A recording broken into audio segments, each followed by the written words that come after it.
Hello everyone, it's Dom here from Esports News UK. Thanks for tuning in to another one of our live interviews.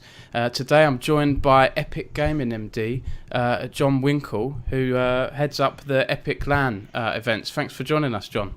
Thank you. Thanks for having me. Cool. Okay, so maybe Jon, you could start by telling us a bit about Epic Gaming. You know, since I came into the UK sports scene a couple of years ago, I'd heard of Epic LAN, but when I bumped into you at Res the other month, I wasn't aware that Epic Gaming did things other than Epic LAN as well. So maybe you could tell us a bit about the company and what you do.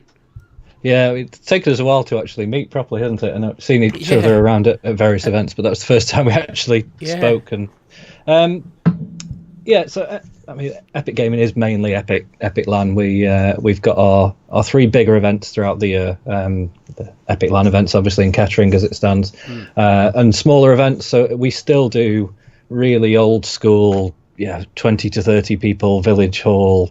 Like LANs used to be. We still do that. We've got a stream team as well that's growing. So they're streaming every night of the week on our main Twitch channels. And then the bit where you saw us is we're slowly getting more and more into providing external services for other names within gaming and esports, and that's something that only really taken off for us the last 2 or 3 years. It wasn't intentional by any means, but Epic is it's none of our day jobs, so I think that's something that people are often surprised about. We all work full time in other jobs, so it's something that started as a hobby and then's grown and grown and grown organically last few years, and so people have started to see what we do for our own events. I think I just broke my webcam at some point as well, just watching the stream back. Hang on. Yes. There's a little picture of you. Where? No, I don't know. I'm still there in Skype. There we go. You're working. I'm back again. You're back. Don't know why that happened. Obviously, I'm not responsible for anything technical, especially the streams at LAN, because I do. That's okay. Like you can blame me. I'm still getting to grips with this video stuff, but hopefully we'll be okay. You're back. I blame Skype. I blame Skype for most things.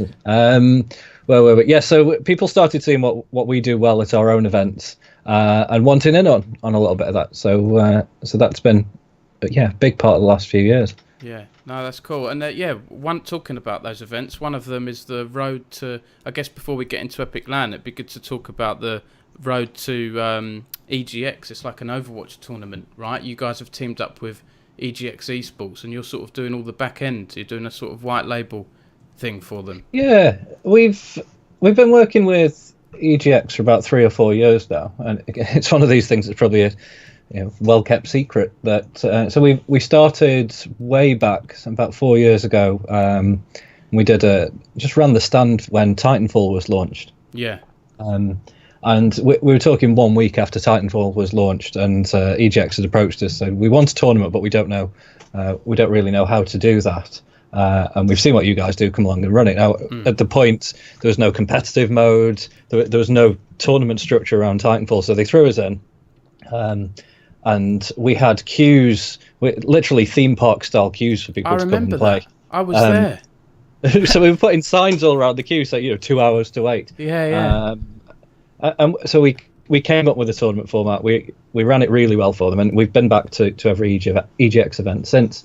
So we did Dota for a couple of years, and then more recently moved into Overwatch. And then this year, they wanted something that really started to build up momentum into the big EGX event in September.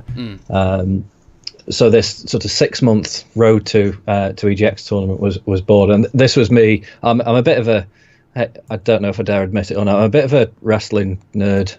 Okay, no, that's cool.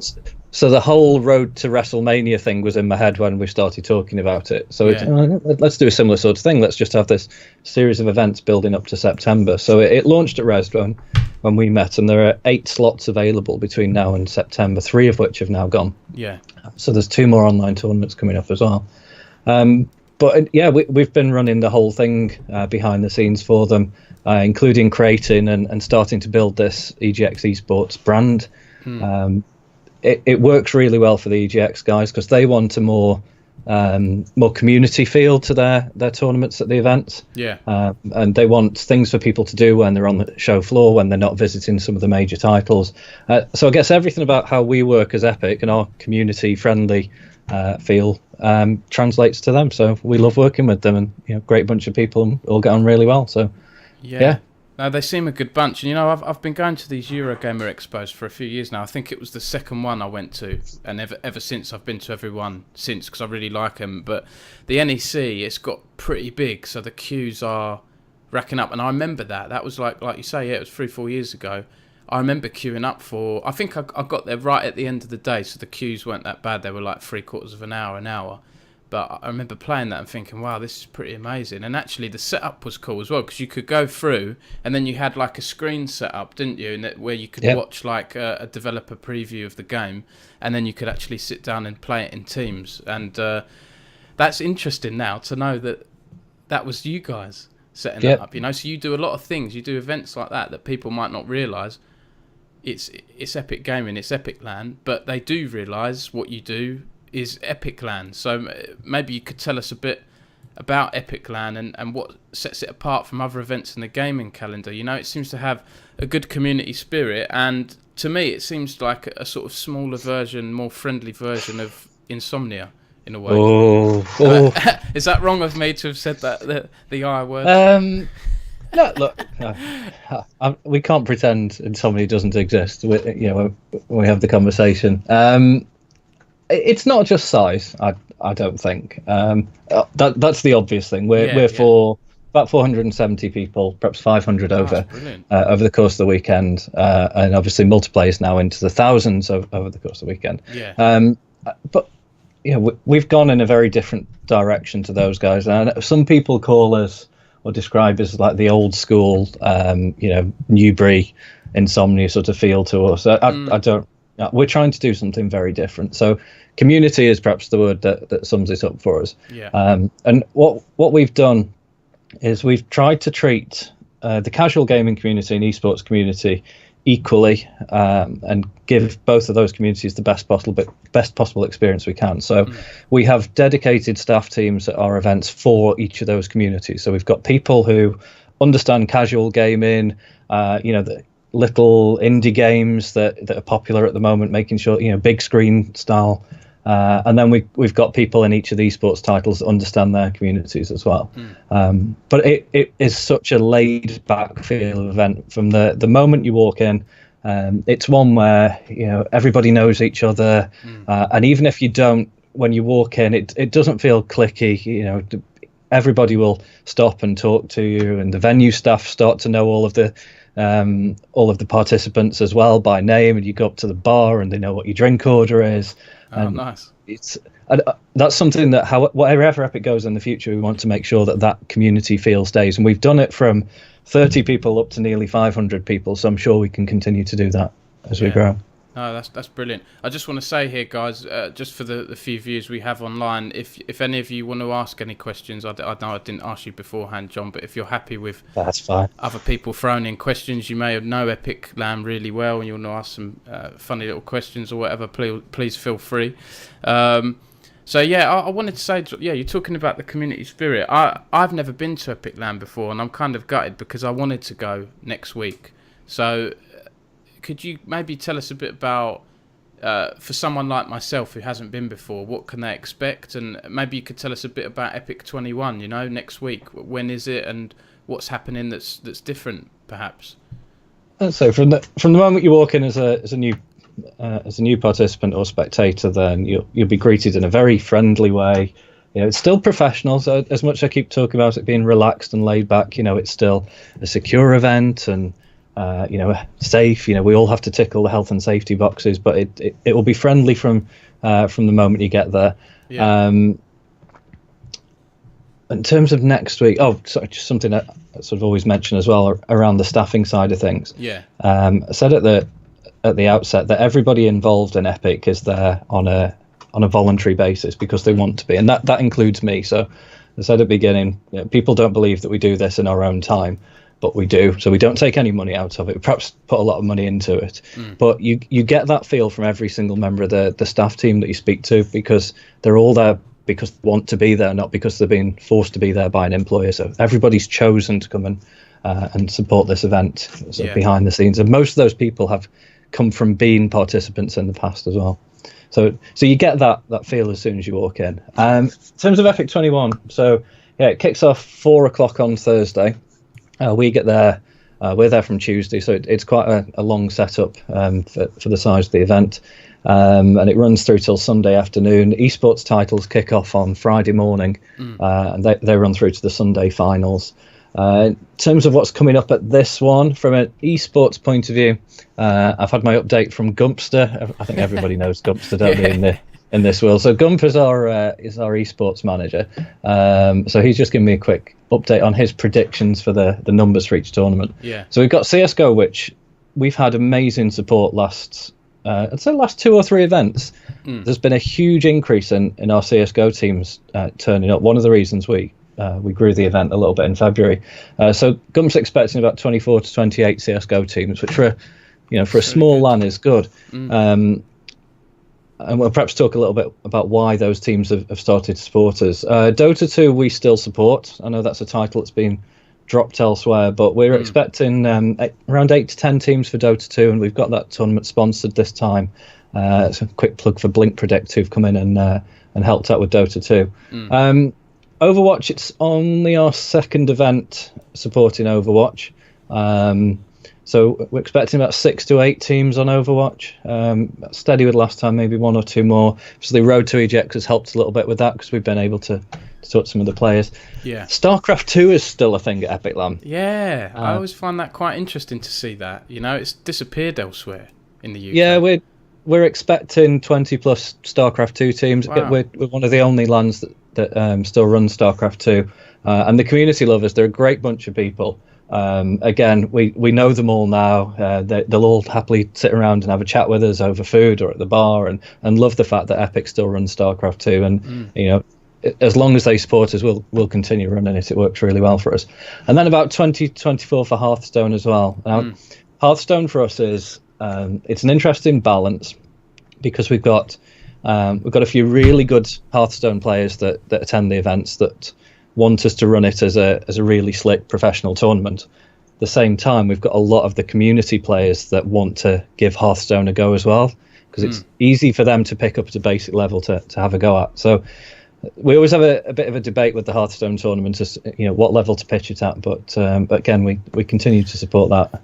So that's a really good mix of games, and I'd love to come along one time and have a muck about in the Hearthstone or something. And one thing I wanted to ask, actually, I didn't send this over to you beforehand, John, but the prize pools seem pretty good to me for a LAN that's, like you say, 400 or 500 people. You've got, like, I think it was 3K for some of the main ones, the Dota or the Overwatch. And how have you managed to do that? Is that important to you, getting those prize pools in? Because the other thing I wanted to say as well is that Epic LAN seems quite affordable to attend. So how do you strike that balance between making it, affordable and still having the prize pools?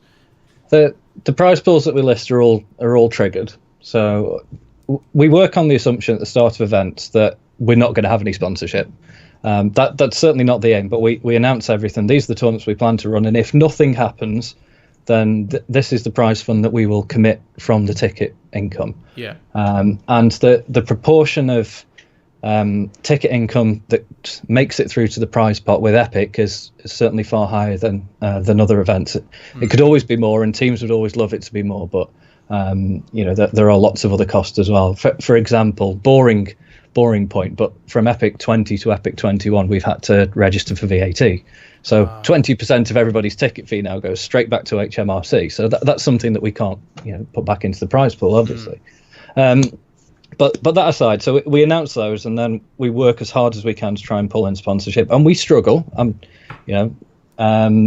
We've got 400 to 500 people there. So when sponsors are looking at numbers and return on investment with those many people there versus other events that are getting tens, if not hundreds of thousands of people through the doors, we're always going to be on the back foot. But so with Dota, we got Blink Predict through this time. We've got a few fun tournament sponsors as well. So even the people who are just going to play, trying I think one of the fun tournaments that we've got lined up. Something like we're doing Street Fighter 2 on the SNES. Real nice. sort of old school fun tournament. So even the people that take part in that will get to take something away, even if it's only a T-shirt or a bag or something. So that's how we managed to do that with that. In terms of keeping it affordable, I say if we had the staffing costs that other organisations have, we probably couldn't do that. And that might be something that we genuinely do have to look at in the future as the events grow. It becomes harder to do this alongside day jobs. But as it stands, we don't charge to make a profit. We charge to cover the costs. It costs tens of thousands of pounds to hire a venue like that for the best part of a week. We're having to constantly put extra internet connections in, security, thousands of pounds worth of security these days. So we charge what we have to charge to make the event happen. So it's top end price is 69 quid for 4 days worth of entertainment and everything that you get that surrounds an event. I don't think that's a bad way of spending 4 days. If you were to festival, or even if you just sat at the cinema for 4 days, it would cost you far more than that. Yeah, definitely. We've got a question here. Thanks, Vorpal2319. Thanks for sending this question in. She's asked, are you guys tracking Gwent at all? So how do you sort of decide? I think that's the Witcher card game. A little bit like Hearthstone. I'm not 100% sure on how it works, but how do you decide which sort of games to choose? And are you tracking that one? Right now, we're not looking immediately to add any new titles in, because our last 4 events or so have sold out. So we get asked a lot about, please introduce, this is my favourite game, please introduce it as a tournament.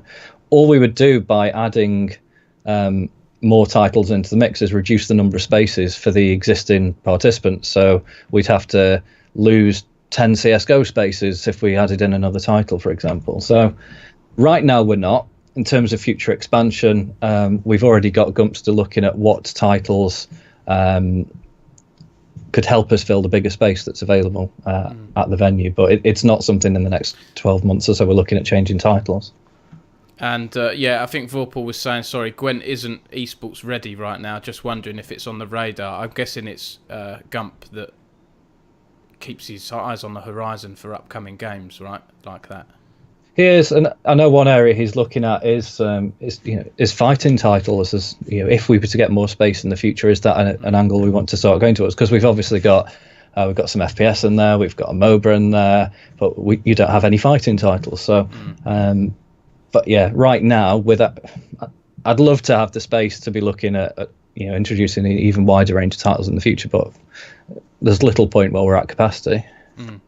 Tanker Plays has asked, will COD 4 be in the running for Epic 22? COD 4 was huge at the early Epics. It's something we miss, actually, but I think our peak with COD 4 was about 32 teams.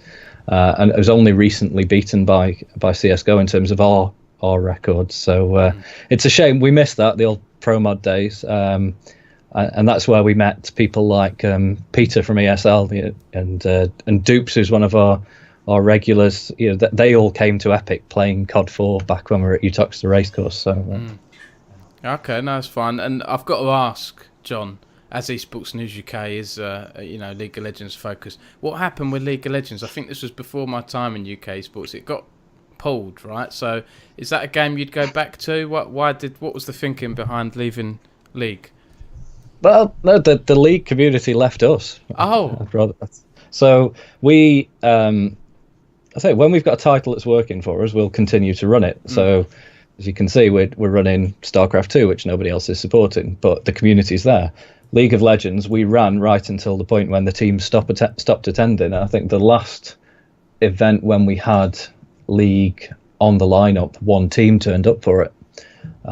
So we just had to take the tough call. We did have in the early days, we had some Riot support, and that, as people moved on within Riot and they changed their focus, perhaps away from the grassroots side, they stopped supporting us. So it was a combination of all those factors. Never say never. I suppose same point as the previous question. The event's full. We're not looking at other titles right now. We're aware that Riot are looking at growing the UK again, hence their investment in staff in the UK over a few job adverts that people are aware of that have cropped up recently with Riot. so we will keep an eye on the scene, but it's not something that we're looking at in the immediate future.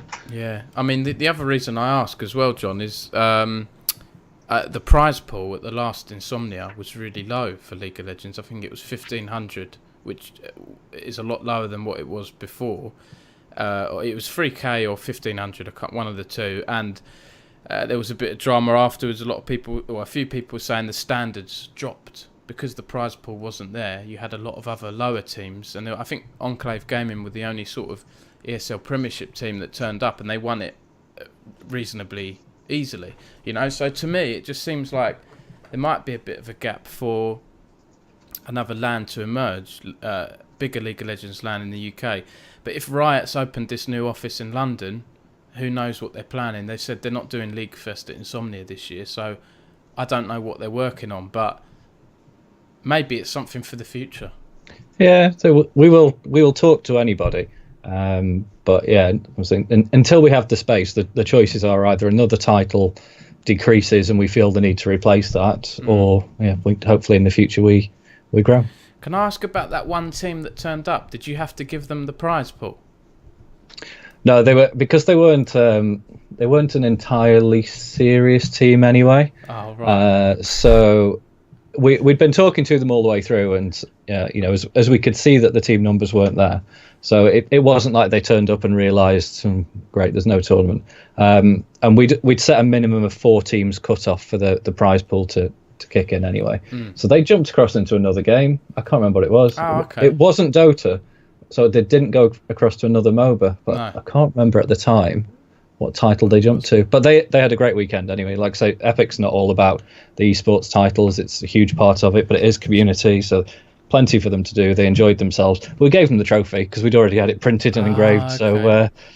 So they had the kudos of having a League of Legends trophy that they could show off, even though they were their only participants. But no, they had a good time anyway. Which Epic LAN was that, John? Oh, I've got no idea. They've kind of blurred into one these days. There's with Epic and things in the past. I've got about 40 to 50 events under my belt, so I don't know. So yeah, you were saying that to me when we did our sound check before we went live. If you had more Epic LANs than 21? Oh, there's a very long story. I can try and do the short version of what happened. See what with you us. can do. We're about halfway through, so we've got enough time. I've only got like 4 or so questions left, so we do have time. Okay. Well, this can be my story that people perhaps don't know. Okay. People within Epic probably know this, and obviously the people that run Epic with me. Some of the community may remember a LAN back at Utoxeter race course called Cluck, Central LAN UK, going back to 2003. So we had another organisation that interestingly made it up to their 21st LAN as well. So we could have a bit of foreshadowing going on here. Now, I made a very silly business decision when an organisation that people may remember called TNWA came along. The people that bought up Enemy Down, ran Devotee, Prize Fighter, and all those titles. So they bought Cluck, as it was, from me, and I was a lot younger at the time. I was perhaps a little naive, so I sold it. But there was all these promises: if you can carry on running it how you want to, you just be working for us now, but we'll give you all the investment you need to make it bigger and better. So, and they didn't. They screwed it up and ran it into the ground and destroyed something I'd built up from scratch. So I took a bit of time off from that, and we went with some friends that used to run that with me. Went over to DreamHack as casual gamers. Obviously, my competitive side's non-existent, but we went to DreamHack and we just sat there amongst. Have you been to DreamHack? I have no. I went to DreamHack London, which was right. Not the normal one, but it was okay. It was just a little bit quiet. Yeah, we're talking the proper Swedish 10,000 people in a hall with a big music stage, DreamHack. So we sat in the middle of that and went, "No, we kind of missed this. Let's start it up again." So Epic was born off the back of that. We started from scratch, but we got our revenge, if you like, because the company that bought us went under themselves not long after, and we found that they hadn't paid their bills on the storage unit with all the kit that they'd taken off us. And so we basically went along to a real live version of Storage Hunters. So we went along to the lockup and we handed over some cash in an envelope, and we managed to buy everything back for a few £100 despite all the loss. Right. And then, so we got our revenge and started all again. And actually, I feel that what we have now with Epic, because we had that chance for a clean sheet, I was a bit more clued up from a business point of view. I knew what I wanted to deliver from a community and experience side. So I feel we've got a better thing now with Epic anyway. So probably did as good. But yeah, whenever people talk to us these days about investing in Epic or would you be interested in selling, my guard goes up very, very quickly now. No. This is something we've built. This is us. We're going to do this how we want to. When was that, Jon? Can I ask? When did you sell Cluck, and when did you buy the stuff back? Epic started again in 2009. Right. So that was Epic 1. So it was probably 2008, towards the end of 2007. We did a few under the new owners, but it just wasn't what we'd created, so it didn't work. Oh, that's fine. No, that's an interesting story, Jon. One thing I really wanted to ask you as well is like, what are your views on the UK esports scene? Because we've spoken about some of the games, and it's UK esports. Some people have a laugh about it and say it's no good, and there's other people like myself who's passionate and believes in it still. What are your sort of general views on UK esports? I wouldn't be doing this if I didn't think there's some untapped potential there. Now, in terms of day-to-day politics of teams and players, I intentionally stay out of it. That's where I hand over to our esports team. That makes my job easier, because if I have to make any decisions at the events around the tournaments, there's no way people can accuse me of being biased, because I just haven't got involved with any of those teams before. So it keeps me impartial from an event point of view at that level. In terms of esports in general, I think some of the work, I'm even going to give credit to Multiplay here, but some of the work that Multiplay, Gfinity, ESL are doing at that top end of esports is fantastic. We're starting to see the exposure. Again, something I didn't mention earlier, but we had staff supporting both the Vainglory event and MCM a couple of weeks ago. So we were running the network and the technical side of things behind the scenes for those guys. So the top end, I think, is progressing. That sort of lower to mid end, I think we've got a bit of work to do with our reputation in the UK, and that's around how players and teams act and conduct themselves, especially at events or within leagues. Things like timings. This is my bugbear from a UK esports point of view.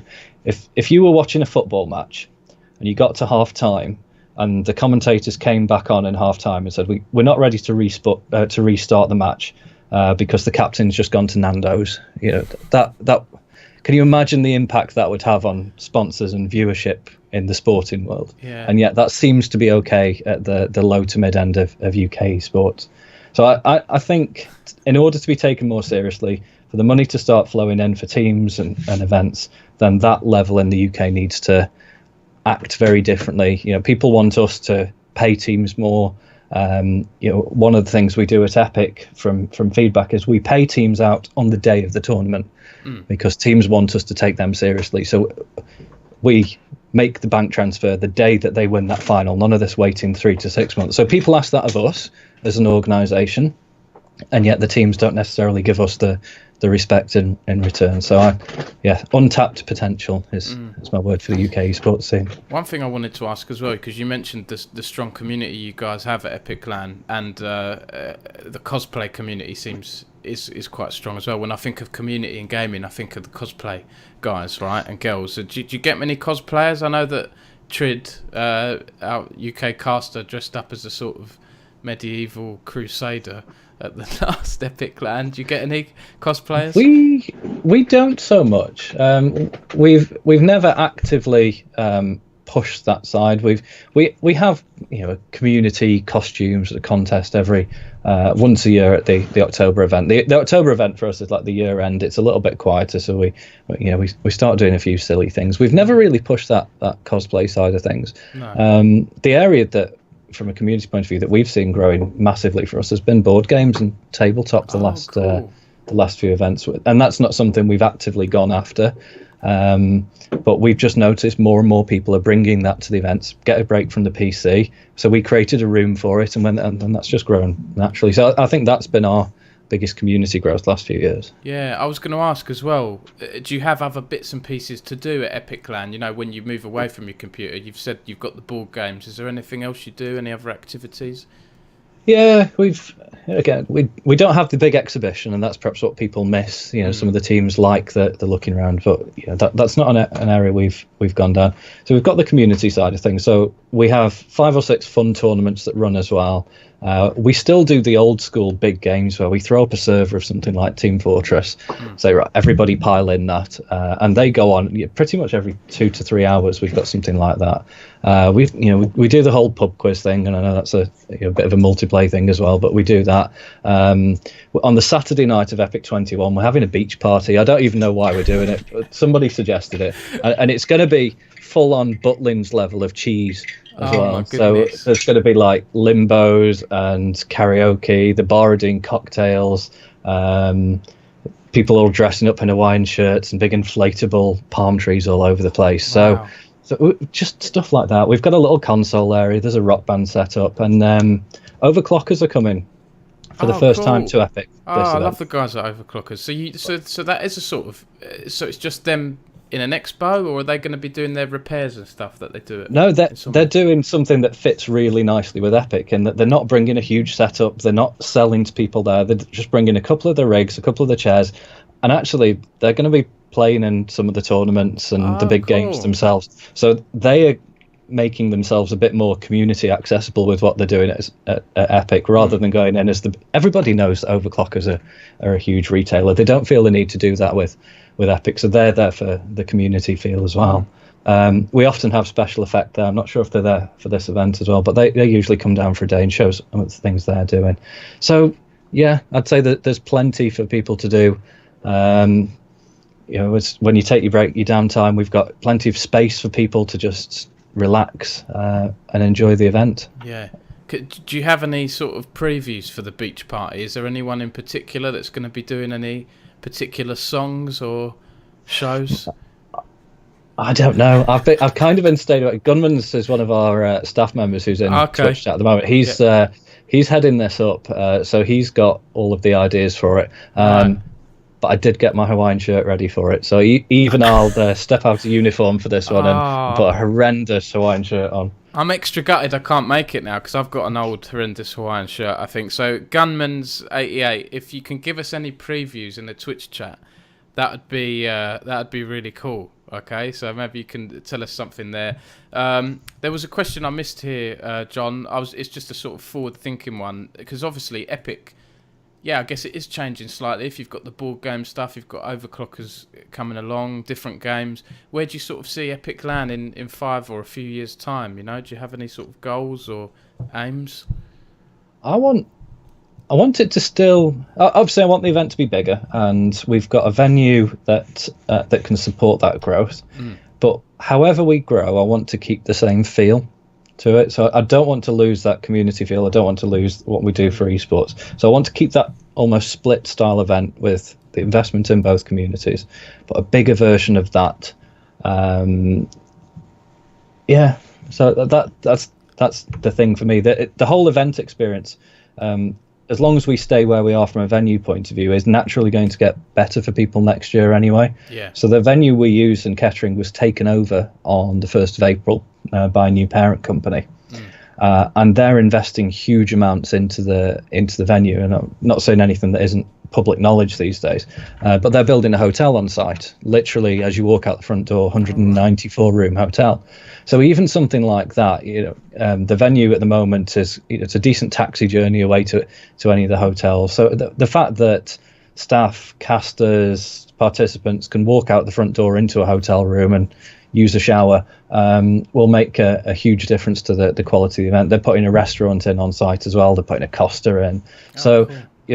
It's naturally going to get better. We have there's a full theatre on site at Kettering Conference Centre as well. Oh, right, okay. So it's about a 400 seat fully kitted out theatre, and it was obviously one of the things we looked at when we picked the venue, that, well, that's where we want our finals in a few years' time. It's already perfect for it.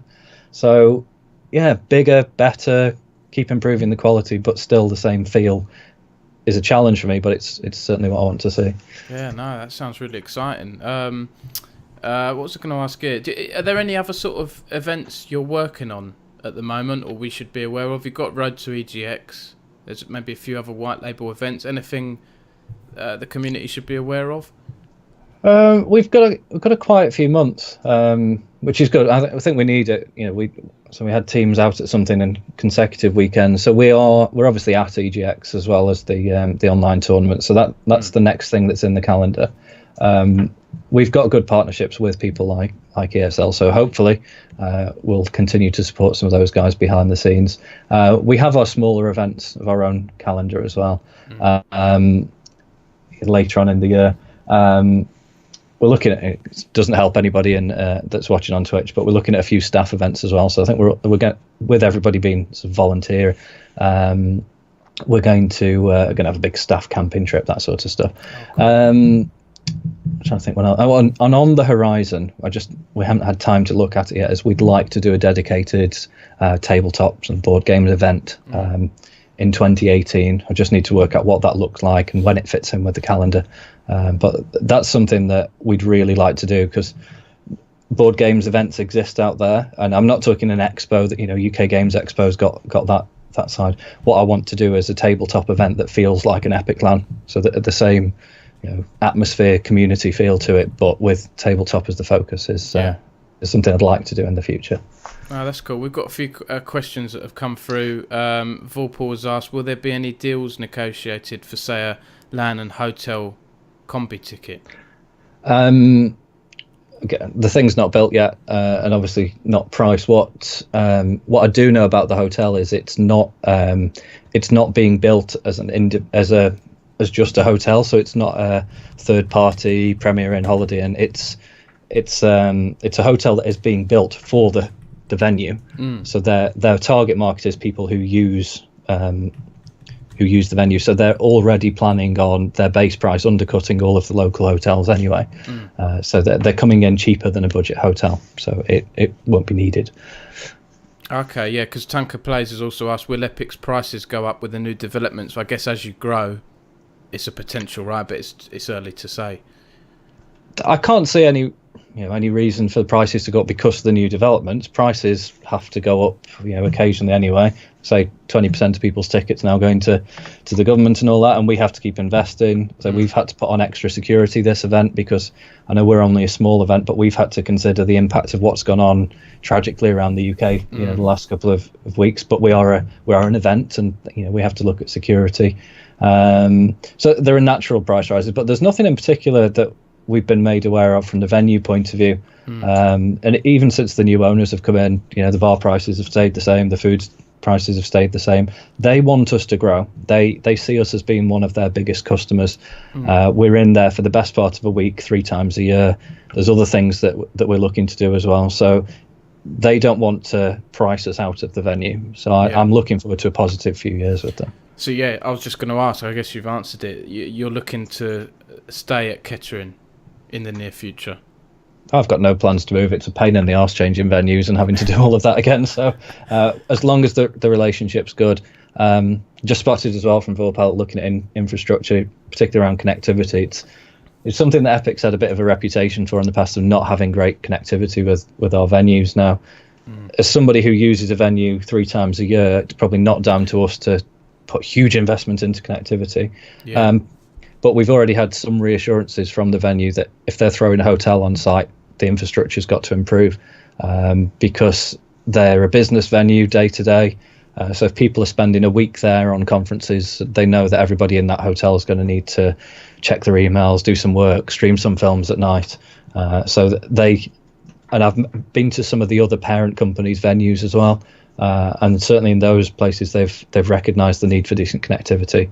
That then works for us, because we can improve our stream output, online games, the only game we now run that has local servers is CS:GO. So we're very conscious that the way gaming infrastructure's gone, we need that online connectivity. So fingers crossed with that. It should get better over the next 12 months. Okay, cool. I guess Vorpal's asked a question there. Is the development a good opportunity to look at infrastructure like fibre to the venue? I guess you've asked that. But another question that's tied in with that, Sweera was asked, as a spectator only, will there be Wi-Fi available so I don't have a huge roaming cost for using data traffic? Yeah, Wi-Fi's there. Okay, cool. And just Gunmans has answered the question to the beach party. They've said, basically, take Butlins and make it even camper, and you'll get our Saturday night plan. That sounds about right. Yeah, a lot of cheesy karaoke. They might do a bit of Monster Match themselves, some party games, and a little bit of drinking. So it sounds fun. I'm really gutted I'm missing that. So I look forward to that. I look forward to seeing the pictures and things on Twitter afterwards. I guess that's most of my questions there. Oh yeah, I was going to ask, with the new hotel and development that's coming up, do you know if there's going to be a Nando's there? There's one in Kettering anyway. Oh, there is. Oh, okay. It's one of the first things a lot of the esports teams check before they book the tickets. Like I said, they need to go somewhere on a break when they're supposed to be playing the matches. So. Yeah, no, that's true. I guess the only last question I had for you, Jon, is what your sort of general views are on LANs and gaming cafes and live gaming events, because there seems to be a bit of a shortage of them, in my opinion, in the UK. Not big LANs, but sort of smaller live gaming events. You know, why do you think that is? Because you've got places in Asia, you've got all the bang cafes, which are really popular, and it hasn't happened here. We've got Meltdown and a couple of others, but what are your views there? I think we've probably missed the boat. Certainly for a traditional gaming cafe, very early days, we helped one set up near to me, and then a couple of months later, the business just wasn't there for it. And I don't think we need somewhere for people to just go and play games. The connectivity is fine for that, but where people can go and create an experience, that's a whole different matter. And again, what Multiplayer are doing with Belong is an interesting concept, especially since it's got the retail side to back that up. What the gaming bars are doing as well. Meltdown. Even that was 2 weeks ago. Met with James at ESL at Four Quarters down in Peckham with all the retro arcades there, and they've created an experience. It's not about going and necessarily playing games online. Well, certainly not. It's somewhere to spend time with just somewhere different. And live events aren't struggling in the UK. They're growing. More and more people are getting involved in those and putting those on. Hence the growth in our behind the scenes business as well. So people want that experience of being with other people. Whatever internet connectivity is done for gaming, people still want to talk. Even gamers, and people want to share a beer together and watch games together, cheer people on with a live atmosphere. We're certainly not as far ahead as some of the other countries in terms of filling arenas on a regular basis yet, but we're certainly moving in that right direction. So yeah, definite growth there. It's just that traditional cyber cafe model.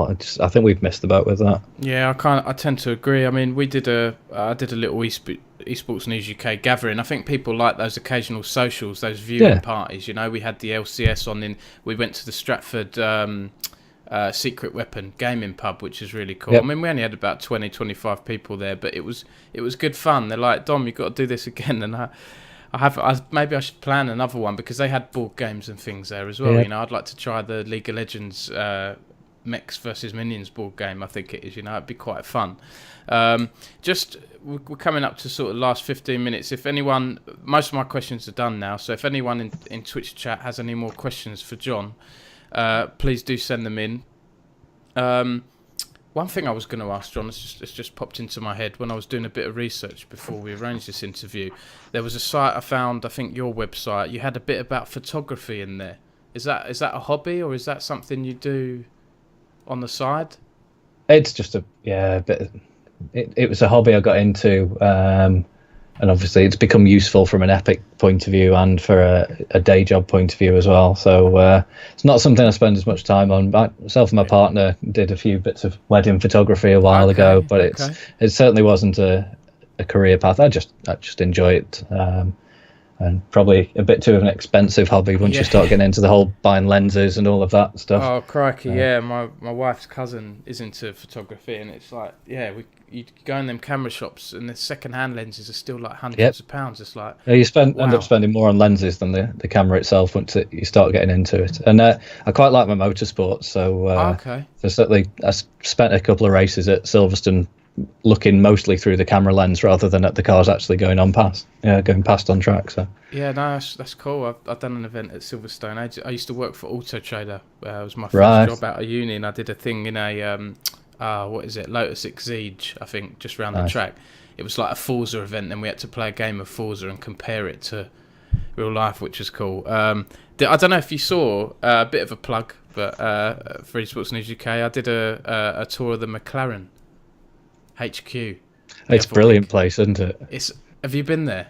Yeah. It was amazing. I did like a video interview with the guy that's doing their world's fastest game. It's like an esports tournament to find them a simulation driver, you know. Well, they might need a proper driver if they carry on at this rate. Yeah. Yeah, definitely. We've had a few questions come through here. Gunman's has asked, what song is Jon singing on the karaoke? Jon isn't singing on the karaoke. I'll do the cocktails bit of the beach party night, but I'm not going to subject people to my singing. Okay. We've also got Tunka Plays has asked, where did you get that sweet haircut from, and how much was it? Obviously didn't pay enough. Well, at least you've got hair, right, Jon? You can't see my camera because of Skype and everything, but yeah. I'm watching the Twitch stream. So. Oh, you are? Okay. You can see then. Okay. This is my Saturday. I normally don't bother doing anything on a Saturday, so this was a small amount of effort for a Saturday afternoon. Oh, thanks. Well, I appreciate that for the stream. You're putting in the effort. M-Rated UK has said Jon is singing on the karaoke. Oh, Mark M-Rated is our event manager at Epic, so he's the one that looks after all of the important bits of the event, and like seating plans and health and safety and keeping the venue happy. And Well, just a reminder. Go on. Sorry. I was going to say it's an interesting bit when Vorpal was talking about infrastructure for the venue. In a good sense, they've replaced all the electrical infrastructure for the next event. The big nervousness, of course, is we're turning up on Tuesday and we've got no idea what's going to be in. So it should all be better and a huge improvement, and all the sockets and cabling's been put where we want it. But it's a bit nerve-wracking that we're just going to turn up and hope for the best. But a LAN kind of revolves around power, so yeah, definitely. Reach has just reminded everyone, when I was saying earlier, I look forward to seeing the pictures on Twitter that you can watch on Twitch too. So the beach party, all this. Do you tend to have live? Do you tend to have a camera person going around the event? And yeah, there'll be, I want to say, 5 streams coming out of the event. So we have a general stream, which is all of the sort of the silly, fun stuff going on in what we call the gallery at the event.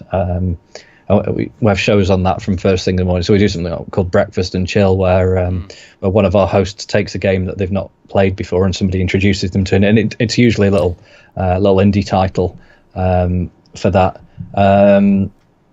So that goes on all weekend as well. And things like the pub quiz get streamed. And then we'll have the esports titles going out as well. Can I ask, Jon, how did you get to be a host? Can you volunteer? Because I think I remember Naysayers before she moved to Jinx TV. She did a bit of hosting there, right? Did you accept applicants? People can apply to. Yeah, and we've got a guy called Joe Sturker as one of our regular hosts. A new guy who's getting experience from a casting point of view, Dave Marr, who's going to be one of our other sort of event hosts this time. Yeah. And there's a lot of people who've got their experience at Epic and then gone on to much bigger work. So if we go back to early days of Epic or even Cluck, Pansy and Machine used to cast at Epic, back in their day to get their experience. So one of Pansy's first Call of Duty casts was at Epic LAN. Oh, wow. Before she's gone on to obviously much bigger role. Even D-Man has done Epic LAN casting in the past. So yeah, we're very much about giving people an experience, and we don't just throw them in. We try and guide them and help them and sort of mentor people a little bit as well, and happily help people out with CVs after to get people into those sort of more permanent roles. So yeah, anybody can apply to come and get involved in Epic, whether that's from a casting point of view. So again, first time casters coming along to our events to get that live event experience and work with perhaps people who are a bit more experienced, admins, even just people to meet and greet at the event. Then yeah. Oh, that's brilliant. I've got one last question here from Phoenix GG, who's asked, what is your view on sort of mobile esports at LANs? I guess things like Vainglory and so on. Personally, don't have a view at the moment. I've not been looking out for other titles from an Epic LAN point of view. I think Vainglory surprised certainly the spectator side on how much support there was at that event. It's certainly an area we've got an eye on, especially when at Video Games BAFTAs earlier this year, it was a mobile title that won over quite a few big hitters up there. So I think that took people a little bit by surprise that Clash won over titles like Overwatch and Rocket League. So there's obviously an industry drive for mobile. It's making it more accessible. We will keep an eye on it. It's not something that's in our immediate plans, but yeah, see where it goes. It's still early days for that. Do you know that was an interesting one? Clash Royale winning the Esports award at the Game BAFTAs earlier this year, because it got a lot of negative reception from some of the guys, the esports enthusiasts, and a lot of people laughing, saying, they've given a BAFTA to Clash Royale. But the first thing was it was an audience voted award. So Clash Royale, the team at Supercell have just promoted it better than the other guys, to get their the players to vote. And then now the Crown Championship, the $1 million tournament, it looks to be a big deal, and there's a couple of UK casters in there, Trid and Greg Ann, I think, of Rocket League casters doing it. So actually, everyone was laughing at it, but it's proving people wrong now that it's actually becoming a stronger esport, No, it's that accessibility side, isn't it? You don't need to spend a fortune on a console or a high-spec gaming rig. We're in the realms of just picking up your phone to play. So there's obviously an angle for that in the future that's only going to grow as phones get more and more powerful. We're already holding more computing power in our hands than was used to send people to the moon. So let's see where mobile goes with gaming. Definitely. Jon, listen, thanks very much for your time. Is there anything else you'd like to add? We're just coming up to the hour mark, so I guess it's I've got to do a plug, haven't I? Yeah, of course. Yeah, any plugs? Yeah, we've got to do an Epic21 plug. So there are still spaces left. Not many. It's up on last year. There's only a handful of spaces left. So yeah, epiclan.co.uk/Epic21 if you want to come along. But also we're still on the lookout for people to help out with the event and get that experience, whether that's casters or admins as well. So if you go to that page again, epiclan.co.uk/Epic21, there's also volunteer sort of applications on there as well. Or find us on any of our social media channels. Just look for Epic LAN and yeah, get involved one way or another. Either side of the table. But thank you for having me. Cool. No, thanks very much. It's been a pleasure. It's been really insightful. Some interesting info in there. Like I do with all the other interviews, Jon, I'll put this up on YouTube this weekend, so hopefully get a few more views from people who couldn't tune in to watch live. And then I'll probably do a couple of bits, maybe a story or a clip pulled from Twitch on like the new developments I think is quite interesting, and things that are changing at Epic LAN in the future. And maybe the plug, if people want this last chance to get some experience casting and things like that, I'll put another thing out there. And thanks to everyone for watching, guys. Please do follow us at check us out at esports-news.co.uk. I've had a couple of weeks where I haven't been doing these live interviews, but I like to do them once a week. So if you guys have any ideas for other people in the UK scene you want me to interview or get some discussion shows going, please do give me a shout. We've got that all sounds great. Jon, thanks again for your time, and good luck. I hope the event goes well. Thank you very much. And I hope to be at one in the future. Yes. When is Epic 22? Real quick. Mid-October. Well, that's perfect for me because I think it's my birthday late October, so that could be something a bit different. I could bring a few friends along, play some games, For me as well as a journalist, I don't get much time to play games anymore. I'd like to just sit down for 3 or 4 days and play games. I find that running the events as well. I know we're wrapping up, but once the event's finished, I won't actually play any games for a few weeks because it's just been a bit too much. Yeah. But I need that, even something like World of Warcraft or something where I can just sit down with a couple of mates and just have a laugh. I can't remember the last time I'd done that. So. Oh, there you go. 12th to the 15th. Someone's put it in the channel. So okay. We'll see you there. M-rated, I'll be there for that one. I'll book that out. Thanks again, everyone, for watching, and hopefully I'll be around with another interview this time next week, either next Friday or next Saturday around 5 o'clock. Okay. Thanks again, guys. Cheers, John. Thank you. Bye-bye.